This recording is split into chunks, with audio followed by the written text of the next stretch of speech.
Love deeper. Love deeper. I love that. Where does that come from? Just came from right now, man. No one's ever asked me that. I would just think that all of my, love is by far the most powerful antidepressant that I've seen. Being loved, giving love, caring for each other, being connected. That, in my opinion, is what the human brain was made to do. I think if we all worked on that, everybody worked on it. If you have good connections, how can you improve them? How can you pass something on? If we were like frenzied about that, like we're frenzied about so many of our other goals, right? How badly we want to, I don't know, achieve wealth or attention or something, material things. I don't know. I just think first, yeah, I would think that you asked me what the kind of goals are, what success looks like, and I think my answer revolved around something about being in that creative, expansive state and being in a state of giving and receiving love. Right. So I guess that's where that comes from. My notion Love of deeper. Born in 92 on the block with the Sharks. Come from a different cloth, y'all would get ripped apart. You want it diamond, then you gotta get it in the dark. We dropping nuggets like Carmelo went to Rucker Park.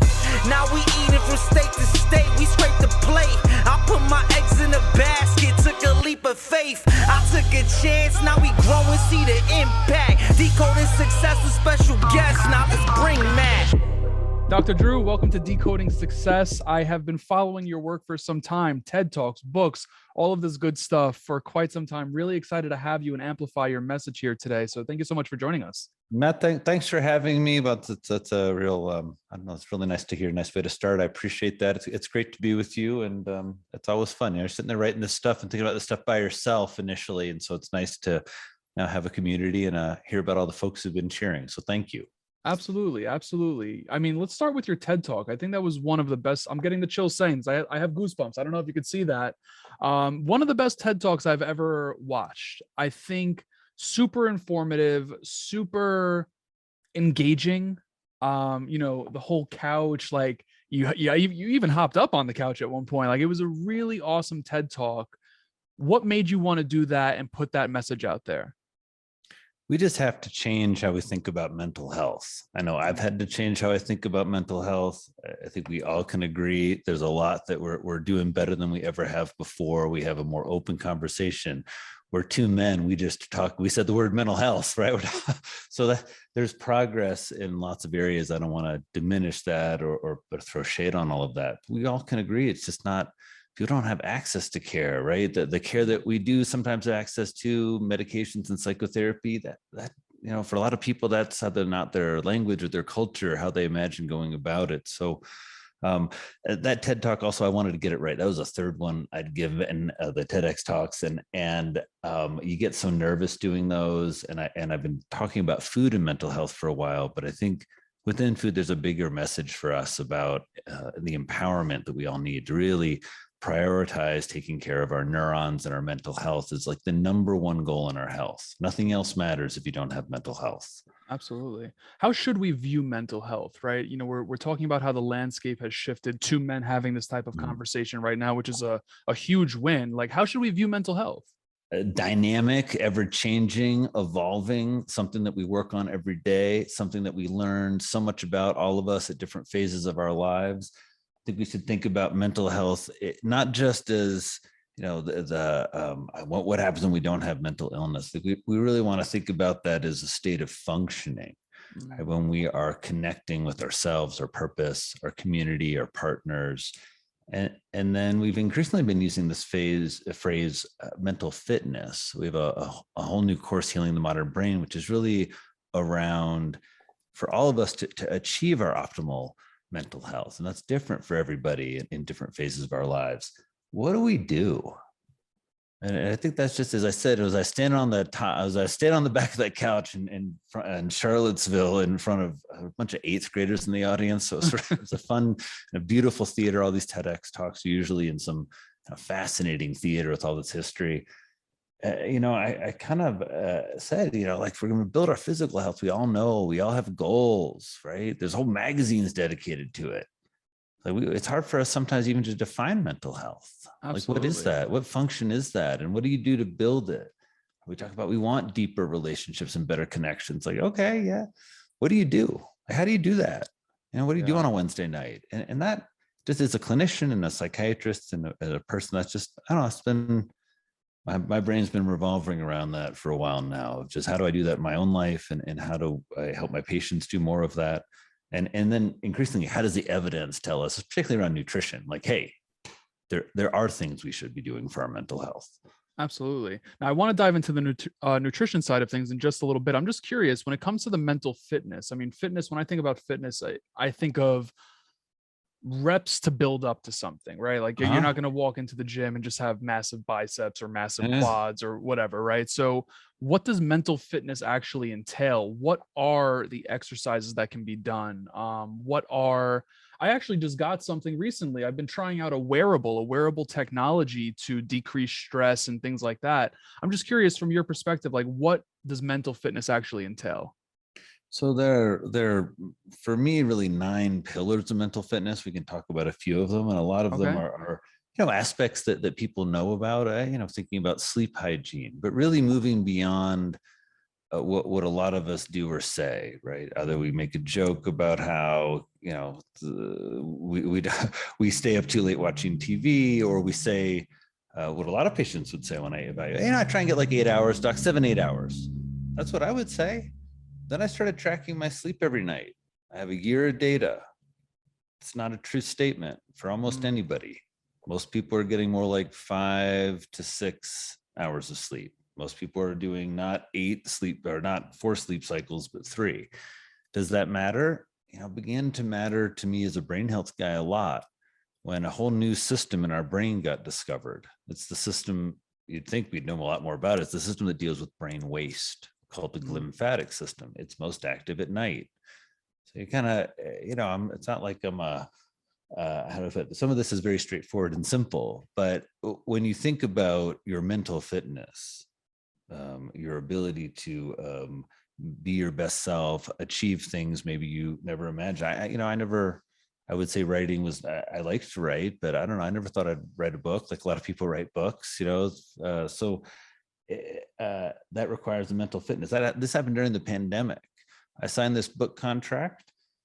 A viral pandemic hit. I went from split my time between Manhattan and rural Indiana to living in rural Indiana with my parents, and having to write this book about depression and anxiety when everybody I knew, myself included, was struggling with insomnia, depression, and anxiety, and what felt like the end of normalcy. And so there was something about mental fitness that I had to learn about and find. And so mental fitness also has aspects that I think are very important that we don't know how to focus on often. It's where psychotherapy is helpful for a lot of people. How do you deepen connections? How do you gain a better understanding of the self? Why are you late all the time? Why are you upset? Why do you react to people in the workplace that way? So having awareness of ourselves, our emotions, our character, getting better with that, working on the very important aspects, I think, of mental fitness. Who are the people that we look to that we really think that is a human being who's just functioning at the highest level? What are they doing? They're usually creating, right? They're creating love, they're creating connection, they're creating inspiration. And so really try and not in an oppressive way, right, that our lives are filled with all these things we have to do so we get mental fitness, but in a hopefully very organic way. Right. After we talk, I'm going to head out on my bike out into the deep wilderness, because I've been sitting here in the Zoom world, and the best part of it, out in the grand unconscious with my patients thinking, and it's wonderful. But it's also, I know I got to get out. If I don't get out, I know tomorrow I'm just not going to be as fit. Absolutely. I love that. And I appreciate you sharing that vulnerably. You mentioned therapy, and we're recording this during what I think is Men's Mental Health Month. I think that's what June is. Yeah. I'm going to ask a question because I'm personally in therapy. I've done numerous different forms of therapy. I love it. It changed my life drastically. Oh man, I'm glad we can have a good conversation as 2 men who have done a lot of therapy. I like that. Exactly. Welcome to 2022. Exactly. I'm just really curious what your advice is. Now, I have people around me that are on two different sides of the spectrum. I have a friend, one of my best friends, he actually just said to me yesterday when I called him, he said, I just got off my second therapy call and I loved it. Right. And I'm just so proud of that friend for making that or taking that step. And it really, really made me happy. And then I have another friend, someone that I can tell, and by no means am I qualified from an educational perspective to make this assumption or a diagnosis or anything, but I know he needs to talk to someone. Like I just You know don't need he, a degree. You don't need a degree to know that, right? Everybody listening, you can think of who that friend is that doesn't think they need therapy, that you just know it would open up something, help them out in some massive way. yeah. My question to you is, what's your advice, maybe from a friend perspective, maybe from a relationship perspective, maybe it's, you know, your girlfriend, your boyfriend, whomever, you know, they need help, but they just won't go get that help. Is there anything that you can do? Well, I think for all of us, one of the pieces of mental fitness and mental health that's challenging as humans, and all of us have to work like a muscle, is our power of empathy. Yep. Of how to create boundaries around that, how to have it truly. I mean, it's really hard for all of us to no matter how woke you are, to just sit with bias, what that means, how that gets into you, where that sits in your unconscious. So I think having empathy for what people have struggled with and all of the many reasons we don't want to talk about it. And we act like somehow that doesn't make sense. It makes lots of sense. That's how our psyche in some ways is psychologically, works by having a set of, psychological defensives that protect us. Right now, we're having to use the defense of, in some ways, compartmentalization. There are certain things happening in the world that we're not going to think about. We're going to have a good and positive talk. Right. Well, that requires that capacity of us to put things in their place. So anyway, having empathy for why people don't want to get into therapy.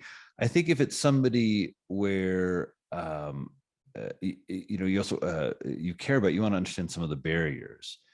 I'm a white, blue-eyed guy, so it's easy for me to find a therapist that looks like me, has maybe some aspect of my I identify with. That's, for anybody from the BIPOC community, that is not as easy. Right? Also, therapy can be quite expensive, or it's time limited. I'm within the mental health field. It's expected. It's part of my job. If you're in some other field that you're a police officer, to go get mental health help and really be open about the fact that you're depressed and maybe every now and then suicidal, or you drink too much, which is a lot of people in law enforcement, having those kind of ideas. You can't go talk about that because it's going to threaten your job. So there are lots of, if you were going to apply for life insurance, you don't want to go and be super open. So there are lots of barriers. I think understanding those, and then trying not to be annoying as you model some of your own benefits as you walk the talk. Where you want to say, if you have a breakthrough in therapy, that's a friend to share it with. Man, I had a breakthrough in therapy. That thing you told me about how I'm this way or that way? I was talking to my therapist about that. Right, where you kind of share with them process. Like lots of people tell me, they don't believe in dreams, that dreams have meaning, or dreams just like, I was watching that show, so that guy showed up. When you sit with dreams over and over again, or you have this, wonderful, sense that they do over time have meaning to us, create some narratives to us. But, if you've never had that experience, you've never had anybody sit with your dream to talk about it or be interested in them, it's easy to dismiss them. I think also the common myths of therapy, that it lasts forever, that it doesn't work, that therapists don't say anything, that there's no structure, technique. That those things all certainly happen in therapies, but I try to challenge those and to remind people, I'm not like some wizard. I sit here, I've listened a lot, but I'm a person who's been in this forest and wants to help, but it shouldn't be a mystery. You need more of this or that, ask for it. Hey, I have a patient, a lot of people who've, helped me be a better therapist by telling me you're doing this or you're doing that, or I really need more of this in this session from you. And so that was a long-winded answer, Matt, but I think being encouraging, understanding there are lots of gaps, having empathy, and then demonstrating how it's helpful to you.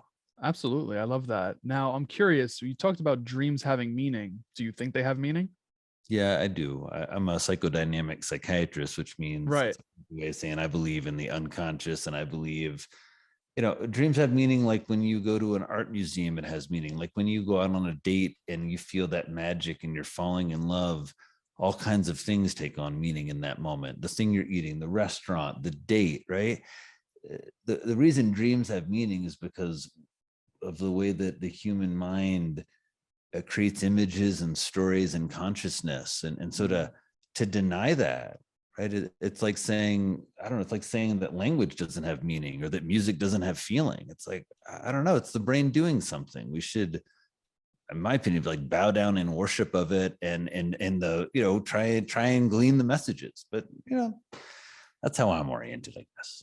No, I definitely get it. And I love that. I mean, I have dreams sometimes, and I kept a dream journal every now and then. I was never consistent with it because I wake up 15 minutes later, I don't remember the dream. So if I don't get to that dream journal right away, it's gone. It's dead and gone. But I appreciate you sharing that because I think it's a really beautiful thing, especially when you see people popping up in your dreams that you haven't talked to in a while. And the next thing you know, you hear from them or you see them in the street. It's what is that? What is Yeah. that? I had a wild one happen. I had a patient I've been with a long time and been with them as they ended a relationship, got into a new relationship, gotten married, and I was in New York randomly one day in the middle of the pandemic. I'm walking down the street and I hear Dr. Ramsey, and I look up and this woman I kind of vaguely recognize. I'm not great at that on the side, and it's this person's wife, and it's like, what?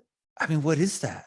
I mean, how is that even possible, right? And if you tried to plan that, hey, I'm going to meet you at this street corner, I've never seen it, you couldn't plan it. Like, what are those little moments in our lives? I mean, it's kind of wonderful. I think those are things that we all, as humans, intuitively love, get sort of a kick out of. Absolutely. So when I see or when I have moments like that, I take that as the universe telling me I'm exactly where I need to be. That's my do with it. Yeah, that's my way of interpreting it. And another thing that I do, if I'm looking at the clock now, right now it says 2:34 p.m. But if I look at the clock and I see a synchronicity where it says 222 or 111, I always take that as moments of just the universe saying, "Hey Matt, like you're where you need to be, bro. Like this is right where you need to be. You need to be talking to Dr. Drew right now, But that's how I interpret it, at least. Well, it's also a way that you're using signals from the environment and from your universe to help you feel secure. And I think it's a very important thing to do. Some people say, oh, we're reading too much into things, but making meaning of things, having things have emotional resonance is a really, in some ways, aspect of that mental fitness, right? It's easy to live a life where we're not easy, but it happens often where we can live a life where we're really not engaged with our emotional self. I would say definitely the one of the best assets or best sort of attributes that everyone's carrying around with them. And that's often because our emotional systems have really been neglected, abused, and traumatized in all kinds of different ways. I don't know if you've heard this in the sort of mental health world. There's this way trauma is like little T and big T. Yeah. And I mean, I appreciate where that comes from. And I think it's to help people who've had nonviolent traumas, feel an opportunity that is legitimate trauma. But for me, it's just, I mean, I see traumas all the time that no one would really consider. But being raised by, I don't know, an inattentive parent who really just doesn't really, vibe with you for whatever reason, never abuses you, but there's a way that's incredibly traumatic, not in the way that you have PTSD, but in the way of how you end up then thinking about human relations and attachment. So absolutely. Yeah, I'm actually reading John Bradshaw's book Homecoming right now, all about healing the inner child. So I actually want to touch on that real quick. How do you know? I mean, our audience is primarily millennials that perform at high levels. They want the most out of every bucket of life: relationships, business, career, finances, health, mental health, emotional, spiritual health, all of that. How do we know if our inner child's wounded? Well, that's a great question. I think that there are wounds that, and I'd probably put that a little bit in quotes, but I would say there are wounds or challenges I think that we all inherently face through development. So I think there are certainly people who've had wounded childhoods. I think, one way that if things have happened to you, a lot of what people have had, from vague inappropriateness to frank violations of friends, relative, family members, whether that's just discomfort or, frank sort of touching and abuse. I think that when people don't have a sense of security, now, if you live in like a school bus with your parents and you guys are all like playing the ukulele together and you feel a sense of security and identity, that's a wonderful way to then, understand the challenges you have as, being those inherent human challenges, as Right. opposed to really specific challenges you have because of development, as opposed, you can imagine that same scenario, where you're, I don't know, folks are out on some sort of mission that doesn't really relate to you and you're being drug along on it, or you can imagine all kinds of scenarios where people don't feel secure. So I think sense of security is one, whether that's around things like food, nutrition, future. I think if you have a parent that was struggling at some way, I think we have lots of empathy for that and understand it, but at some point realizing the implications of that for you, that frank sort of dependence and addiction, or just somebody having an unhealthy relationship. I think one way to think about wounds is also how you respond. How do you respond as a relationship to ask you to be more vulnerable and more trusting? How do you respond as professional work asks more of you? How do you respond to criticism? These are all things that, doesn't mean you have a wounded child. Maybe, but I think it sort of speaks to their parts of you that I had this great first boss, this old Italian psychiatrist, Pell Sardi. And Pell talked about, I got to grow. He'd say, you got to help that one grow up a little bit. And at first I thought it was kind of like insulting, but he meant it in the most empathic way, that like all of us have things that regress or didn't get matured or never got challenged until we were in our 40s or 50s, that all of a sudden needs to come online. So I hope that answers the question, man. It definitely does. It definitely does. I appreciate it. I'm curious. I know that you said that you mentioned that, you've done your own therapy. I'm curious to learn, if you're willing and able to share this, what do you feel like was your personal biggest breakthrough, if you don't mind? Well, I'm definitely I'm willing and able. It's a new aspect of the mental health landscape. That when I was in training at Columbia and in residency, it was a big debate of whether we should text with patients or whether patients could have our cell phones or not. This really this kind of notion of what do we disclose, and I think it's been a huge barrier in mental health. Since a lot of most people who are mental health clinicians have had significant amounts of treatment. It's not something that outside of the field, I think, is known or talked about. I think a lot of patients who see me assume that, the reason I'm a psychiatrist is I'm so mentally healthy. And, in some ways that's true, but it didn't come out of nowhere. Right. So, boy, Matt, it's really a biggest breakthrough I don't think is possible. Because for me, one of the things that does not have hacks is psychotherapy. And I see this often where people are claiming, in a session, they're going to do this or that for you. And I just think that's that there's anybody in those theaters or on those feeds shocks me. It shocks me that anybody thinks that the human condition is that simple. There are a lot of breakthroughs that I've had. Probably one for me is that I've needed therapy, that if I'm not kind of processing my life with a paid professional, I do okay, but something really for me begins to kind of grate in a way that I call it process. I'm just very process oriented. Things happen to me and I like to sort of get curious about it. I like to sort it out. I've had a really I would say understanding a lot about success and how to handle that, and how to have a self-esteem. I think those are probably big breakthroughs for me, or sort of things that I spent a lot of time working on. And then I would say there's something about intimacy. I mean, the biggest breakthrough for me is probably has been around understanding boundaries and intimacy. And not boundaries like in relationships around, not being able to stay in a relationship, but more of how some aspects of being close, or when people are really open, doesn't actually create intimacy. Right. That's I could keep going on and on here, but but I think the bottom line, Matt, that if this is about success and decoding success, if you're trying to decode Drew Ramsey's success, I can tell you there are a few very simple ingredients. I have a really wonderful and loving partner for the last 20 plus years. I've had fair amounts of physical health, so I've been able to always engage in physical activity, find a lot of pleasure in that, and particularly help I live in a mountain town. I spend a lot of time on the mountain in the winter, and that's because winters are a really hard time for me. But if I'm outside pushing myself, if I'm in the elements, if it's -10 in a storm, that really gets me jazzed up. The snow gets me really. There's something lifts my spirit about it. So, but psychotherapy has certainly been part of my success. Starting when I was in medical school, actually. And then when I was in residency, started a formal psychoanalysis sort of 3 or 4 times a week on the couch by a relational psychoanalyst. So sort of as the Freudian kind of ideas of psychoanalysis emerge and become, I would say, kind of less straight white male and focused on like fucking and violence, and more focused on connection and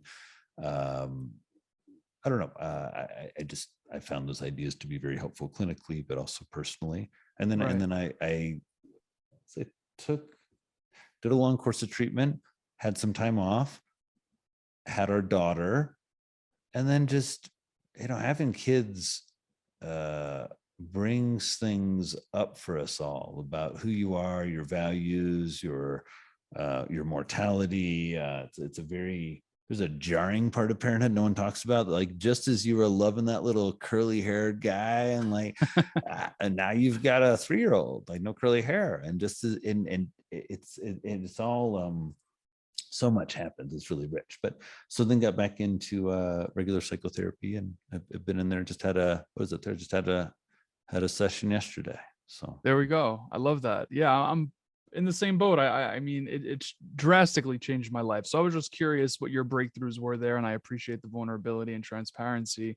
I am curious. So you talked about success. How are you personally defining success? Well, that's great. I would say right now I define success as being able to maintain a sense of security and freedom in some way. I would say for me right now, over the past year, I've been in a lot of transitions. For me, success has been pretty straightforward and simple, which is about maintaining everyone's mental health. Just anytime someone's in a move or a transition, right? That's a time when we're all very vulnerable in our mental health. We have a lot of expectations, a lot of the systems that we create when we're settled into places, whether it's, I don't know, your favorite coffee shop or that restaurant you like to go, or the movie theater, or whatever it is, your gym, all that stuff is assembled pretty carefully by us. And so, so for me, yeah, success, those things recently, I would say I define success for me as being able to recurrently be in the expansive, creative, loving part of my brain. That to me is success. I don't think any of us can be there. Some people can be there a lot more than I can, but when I'm in that spot, that success, when I'm in that spot, yeah, I mean, it's like success for me is around the dinner table when there's like a really simple, awesome home cooked meal, and I've had a great day of work, and we're together, and there's like this rich, spontaneous process going on. Like success, I never thought I'd say this. Success is like when I'm in the minivan and we're like singing along to some silly song, right? I mean, like I never thought that like, I'd be like a middle-aged guy with a minivan singing Taylor Swift. But let me tell you, like you get that right, it feels like success like nothing else. So yeah, I think success right now for me, I'm in the 50s next, is trying to keep spontaneity and excitement and intimacy with my partner, and having just a lot of fun with that, just sort of so those are, and then dadding, sorry, it's a long thing, but success, I got a lot of questions. And then the parenting, that's super, there's nothing for me when I won't say I judge people, but when I'm sort of looking at someone, I'm thinking about success, the idea that people can come to process and understand the essence of like where they're from, who they are, and then really engage in parenting in a way that transcends some of those challenges that we've all working on that. Hashtag working on it. I'm curious. I know you've been on podcasts before. I've seen you all over the place. What's a question you wish more people would ask you? I don't know. I've never really thought about it. I don't know. That's a good question. I find that the podcast, there's there's certainly a lot of questions about the book. And I don't know, these kind of questions where people ask me about like psychotherapy and dreams and my mental health. I wouldn't say like I wish for that. It's been, so I don't know. I don't go into it like that, Matt. I have to tell you, I kind of just, I go into it just sort of, at this point, just pretty much curious where the conversation's going to go. Right. So I'll try and think about that. No, I'm not putting any pressure. I'm just asking, I like to ask that question. The biggest lesson of psychotherapy probably sounds like something like it's not about you. And so I think that just, for me, the psychotherapy has really been, probably revolves around some aspects of that. I'm really working on really being more other directed. So I don't know. So it's hard for me to think about questions I wish people would ask me. I totally get that. I totally get it. Let's talk about the book. I mean, I'm going to make the book title the same title as this episode, Eat to Beat Anxiety and Depression. I mean, hearing that is incredible. Is it possible? That's my first question. How is it possible, I should say? It's possible in lots of ways. First of all, everyone who has depression, it's eating well, still has depression, or someone, if you get depression, it doesn't necessarily mean you're just eating badly. I don't think this is the silver bullet for depression. And some people make this field, nutritional psychiatry, out to be that way. So I just want to put that disclaimer out there. I do think there are ways to definitely eat that, one, in the research, reduce the risk of a population getting depression. So if you look at college students, if we swapped out every single cafeteria in America and made it more a Mediterranean style diet and the kids ate it, the risk of depression per number of studies would drop by between 18 to about 40/50%. Wow. Right? A pretty drastic drop. Why is that? The new way we think about these illnesses, sure, it has something to do with serotonin, but I think we think much more around notions of things like inflammation, things like the microbiome, the idea of neuroplasticity, that your brain continues to grow and evolve, and thinking about how diets involve that, right? And then I would say the other way is just, look, you have a human brain, everyone listening has one. It's like the best collection ever of cells in the universe that we know about. Maybe the whale brain's cool, but let's just say brains in general, right? It's pretty cool, like to make human consciousness. I don't know. It's amazing. Yeah. You want to like feed that Cheetos all day? Yeah, I know. I get it. If that was like the Ferrari in your garage, you go out there and be like, guys, let's put out the dining room table on top of my Ferrari hood, or let's fill up the tank. You guys, I'm curious what happens. Why don't we put some Soylent in here, see if it runs? I just don't think you'd treat it that way. You'd be really careful. You'd call the expert, right? And say, hey, made this funny noise yesterday. And sort of itching, we don't really treat our mental health like that. We don't really treat our brain health like that. So simple ways that people can improve their mood and decrease anxiety. If folks have gone to exclusively plant-based diets, everybody got the news about vitamin B12. It's only found in animal foods for the most part. So, and fortified foods. But in the UK, there's an Epic Oxford study found that there's like around 70% of male vegans had B12 deficiency or insufficiency, which puts them at if deficiency, you're just frankly going to get depressed. So those are examples. There's some kind of classic vitamins and minerals. You don't get enough of them, you get depressed. Then the way that I think food probably works most effectively is that if you're eating a lot of the brain foods I recommend, and not just me, that nutritional psychiatry recommends, you're looking at things that a lot of people don't consider, right? We're so focused on meat or not meat or protein or carbs or sugar and how evil it is.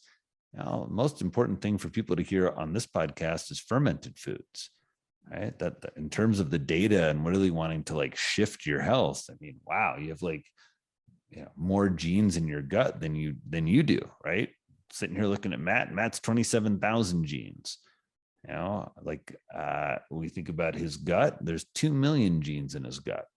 So it's a really interesting way of orienting our eating. A simple question: can you eat to beat depression and anxiety? Per the data, there are now 5 randomized controlled trials, which is our gold standard in medicine. They're not huge. The first one had 67 patients in it. They all had depression. Half of them got a Mediterranean diet given to them over 7 nutritional counseling sessions. What happened? 33% of them went into full remission of their depression. If that was in medicine, it would be a multi-billion-dollar drug. It would be on all of in all of the journals and all the headlines. Because to get a third of people completely out of depression when they're already in some treatment, that's pretty amazing. That was then followed up by a second study. 152 people looked at a cooking class, a Mediterranean style cooking class, found that they were able over 3 months to drastically drop depression scores in extremely depressed. These are patients who are basically ranking as high as you could in depression, which to me was an interesting part of that study, because often we think, oh, like food interventions, exercise, that's for people, you got like a little mood problem. It's not for people with like real mental health problems. That's really not true. We want to encourage people when they're having symptoms to engage with nutrition, movement, sleep hygiene. And so those are 2 of the studies that suggest, yes, if you have clinical depression, and adopt a Mediterranean style diet, which for most people is more olive oil, more plants, more nuts and seeds, more seafood, more fermented foods, I'd throw in there. That is going to make the recovery from depression better and help prevent future episodes. Right. And I would say that's surprising to anybody, right? People listening, like imagine you're in my shoes, somebody comes to you, they have depression, maybe you're going to start an antidepressant, some therapy, and they're just eating fast food every day. They're emotional eating at night. They're just like eating all the carbs in the house, and they wake up feeling horrible, and it's all coffee until eventually the day's over so they can start drinking. Standard American diet, right? Couple beers, bunch of empty carbs. If you're in my shoes, is that going to help somebody really beat depression and anxiety? So some of this is new, some of this is new science. Some of this is applying the common sense that we need in a lot of fields of medicine. Sure. Yeah, I'm curious to learn. I mean, listen, I just had pizza right before this call. Okay. I'm curious, how much is something like, having a slice or 2 of pizza? I'm based in New York City. I mean, how much does that impact mental health? Well, it probably illustrates a great point. One of the central tenets, I've got a new video blog up called it's about the pillars of nutritional psychiatry, right? What are the most important foundational principles? And one of them is nutrient density. So if that's a nice slice of cheese pizza, right, in New York, I love that. First of all, there's the non-nutritional psychological meaning of that. When I go to New York, I get a slice. Why? I trained in New York. I lived in New York for 20 years. I love that New York slice. But there's not a lot of nutrition in that. There are calories, but you're not getting all of these vitamins and minerals in the Right. antidepressant food scale, which is a paper people can Google, antidepressant foods in the Journal of World Psychiatry, that we published. We asked the literature really, what are the 12 nutrients most involved in depression? Or what are the nutrients? We found there are 12. And so nutrient density is saying what foods have the most of these nutrients that are important for our mental health and our brain per calorie. And pizza doesn't make the list. Now, if there's basil on that pizza, that makes the list. Herbs, leafy greens, you're looking at, those are, as a food category, some of the most nutrient dense plants. It's funny, there's a lot of backlash against healthy food these days, right? People saying beans are filled with anti-nutrients, saying kale's filled with this or that. It's really profound misinformation. It's really been fascinating to watch a kind of what to me feels kind of very simple and straightforward, and kind of clear in the data. Eating only plants is not great. Eating more plants is super important for everybody. Somehow this has gotten really controversial, but I feel like I'm going on and on about, like, can you actually eat to beat depression and anxiety? I think the answer for me, yeah. And in terms of that pizza, so tonight you go home and eat wild salmon and an arugula salad. And next time you have pizza, I don't know, like I got a pizza stone for my grill. I hope someday I'll make some cool, like interesting gluten-free crust or whatever. So I got a Right. little gluten sensitive, but I went to the grocery store and got a big crust. I've never made pizza before. Now, what am I going to put on there? Well, I'm going to try and put, what you get, some veggies. I'm going to probably get some anchovies. I'm going to make like a little vinaigrette thing. I'm going to have fun. And I'm going to, again, try and increase the nutrient density. So we're not just getting Mm, kind of dough and cheese and tomato sugar, basically, but we're building in more minerals, vitamins, and phytonutrients. And if you look at all the recipes, like the Eat Complete, the last book I did before Eat Speech, Depression, and Anxiety, it looks at 21 nutrients, asks what that are most important for mental health, asks what foods have the most of them, and then builds 100 recipes out of those foods. And so there's a rocket pie in that book, which is a pizza, but instead of a traditional pie, it's got a nice crust, but then it has a kind of pesto schmear, sort of garlic, kale pesto with lots of baby clams chopped up and covered in microgreens. So, a slice of this pizza has like 240% of your daily need of vitamin B12. So wow. it kind of illustrates nutrient density. Now, do I think should you always have clam pizza? No, because there's so many other wonderful pizzas out there. It's like, but pizza is probably one of those great examples. Another one's a taco. You talk about brain food waiting to happen, man. The taco is such a, you can take a good corn tortilla, put some black beans in there, drop in some salsa, right? You're just loading up with plants, phytonutrients. It's such an amazing, great brain food delivery device. But a lot of tacos are not so nutrient dense. So Absolutely. Now I'm curious when it comes to the personalized way about approaching this from a nutritional dietary perspective. I actually just did an at-home test, blood and stool sample, and I sent it off to a company, and they sent me back prebiotic, probiotic, and multivitamins, all based on what they found I was missing. And in the process of all of that, it's actually an application, and on the app, they actually show you what are your superfoods, what are foods you should avoid, what are foods that you need to minimize, what are foods you're always good to have. What's your take there? Not everyone has access to stuff like that, I understand, but for instance, you mentioned arugula. I uh-huh. actually, according to this, have to stay far away from arugula. Oh, why is that? I can tell you the exact reason if you want to give me a Yeah, second. I'd love them to. I'd love to understand why some corporation is telling you to avoid arugula based on your poo. Yeah, I'll tell us. Let's see what it says.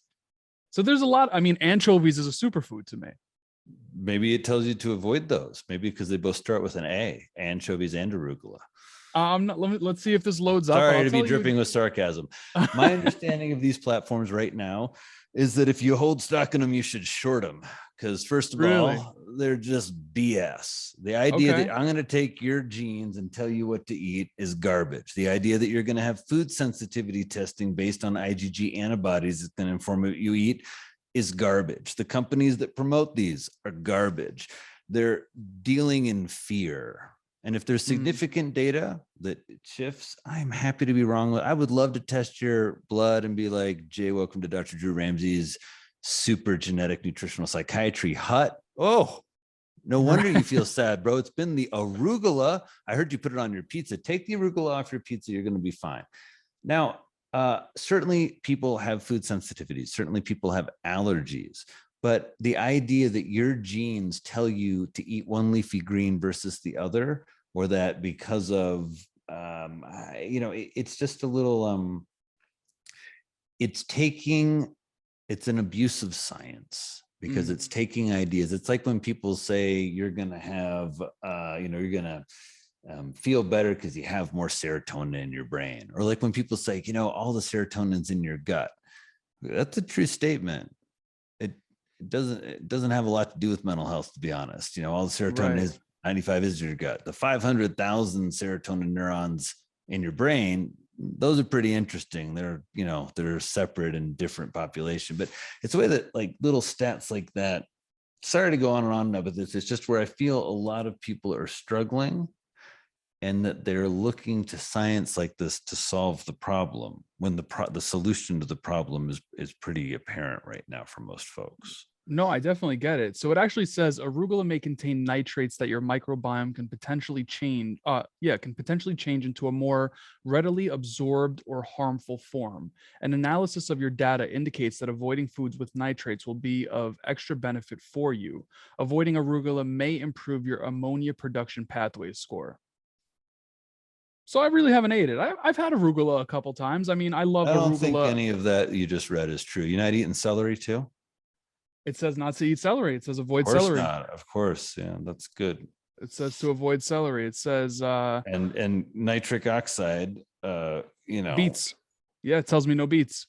I don't know, beets because of your microbiome. But it's interesting that then they're sending you some formulated prebiotics or probiotics, I guess, that they say somehow are superior to you drinking some kefir or kefir, or Yeah, this superior is to you. it gives me a whole list of things that, and it tells me whether it's, and I can't even pronounce half of these: L plantarum, B brevi, L raminesis, whatever all these things are. Maybe I shouldn't be putting them in my bottom in my body. Rasmosis. Well, Bacillus rasmosis is a strain of organisms, and it's been a bit of a fantasy that a lot of people have had. If you talk to all of the top microbiome researchers, they say that this isn't in any way related to the science of the microbiome, but it's that, we can identify that super strand. You're going to take it, and then you're going to not have as much depression, because people who get depression have less of this thing.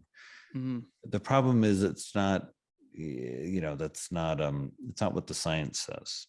What the science tells us right now is that people should eat more fermented foods.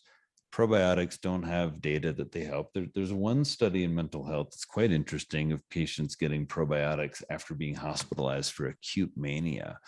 And people who are getting the probiotics doing much better than placebo. That's the only placebo-controlled trial I know that's been super positive. There's a little research in depression, but the bottom line is nobody's really ever shown that any supplements or probiotics beat eating a diet of whole foods and fermented foods. Right. And I appreciate there's some barriers to that. We created a new resource, Brain Food on a Budget, because so many people were concerned about cost. I'd encourage people to check out the wild salmon burgers in the most recent book. And so you can get a half pound of wild salmon at Walmart in a can for maybe $3 or $4 usually. And enjoy a very delicious, inexpensive, high quality wild salmon. So those companies make me kind of mad, Matt. I guess you can sense that. And I don't want, I'm really all for the technological advancement. I just think that people are really being taken advantage of when it comes to mental health and when it comes to health by a very, very active and large marketing industry of supplementation. Yeah. And I think it just, I don't want to sound like an old fuddy-duddy in the sense that mental health takes work, but that's what I believe. And I just haven't seen compelling evidence. Nobody likes to talk about the fact that, what are multivitamins really what's the health effect, or what's the high correlation you see if older people take vitamins are basically correlated with an increased risk of death, right? Especially if they have copper.